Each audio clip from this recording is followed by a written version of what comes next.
নির্দেশনাগুলো এরকম যে সরকারকে উৎখাত করতে হবে, দেশের পরিস্থিতি খারাপ করতে হবে। এত ল এনফোর্সিং এজেন্সির লোক কি সরকারের আছে? প্রত্যেক গলিতে লোক দিতে পারবো না।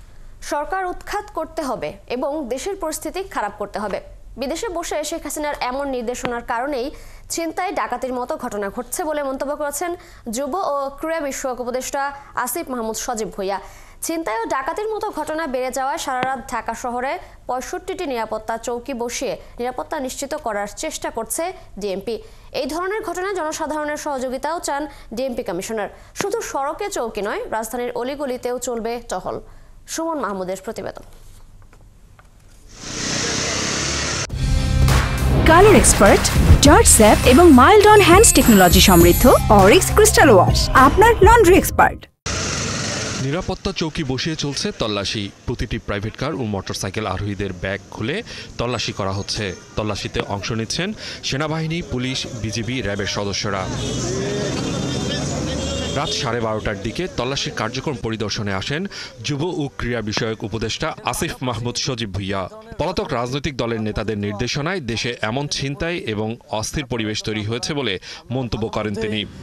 আওয়ামী লীগের বিভিন্ন টেলিগ্রাম গ্রুপের কিংবা বিভিন্ন মিটিংয়ের স্ক্রিনশট আপনারা দেখবেন। বিভিন্ন মিটিংয়ের রেজুলেশন আমরা পাই যে শেখ হাসিনা তার নেতাকর্মীদের সাথে মিটিং করে কি কি নির্দেশনা দিচ্ছেন।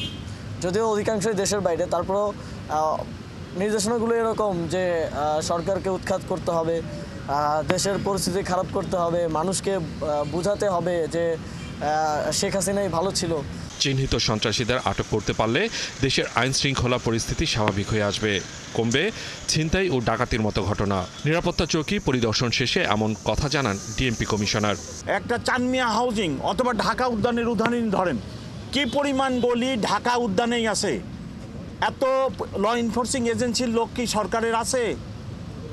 সেটা তো নাই। প্রত্যেক গলিতে লোক দিতে পারবো না। আমরা মনিটরিং সিস্টেম বের করছি, আরও টেকনোলজি বের করতেছি, ইনশাল্লাহ সব জায়গায় কভার করব।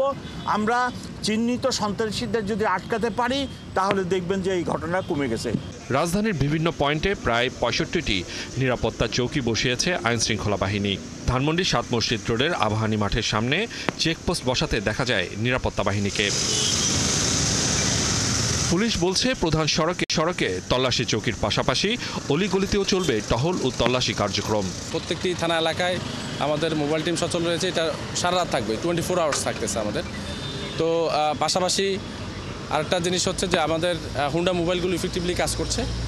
আমরা শুধু আজকে এখানে চেকপোস্ট করছি এটা কোনো সুনির্দিষ্ট না, আমরা অন্যান্য জায়গায়ও আমরা চেকপোস্ট করব। বিজিবির পক্ষ থেকেও তল্লাশি চলে বিভিন্ন চেক পয়েন্টে। কোথাও কোনো ধরনের অপ্রীতিকর ঘটনা ঘটলে সে তথ্য দিয়ে সহায়তা করার আহ্বান জানান তারা। মূলত চেক করি যে কেউ কোনো নাশকতামূলক কার্যক্রমের সাথে জড়িত হতে পারে কিনা, বা এরকম কোনো সন্দেহ থাকলে আমরা তাদের চেক করি।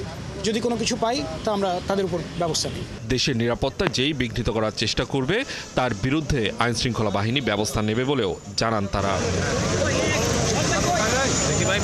সুমন মাহমুদ, ৭১, ঢাকা।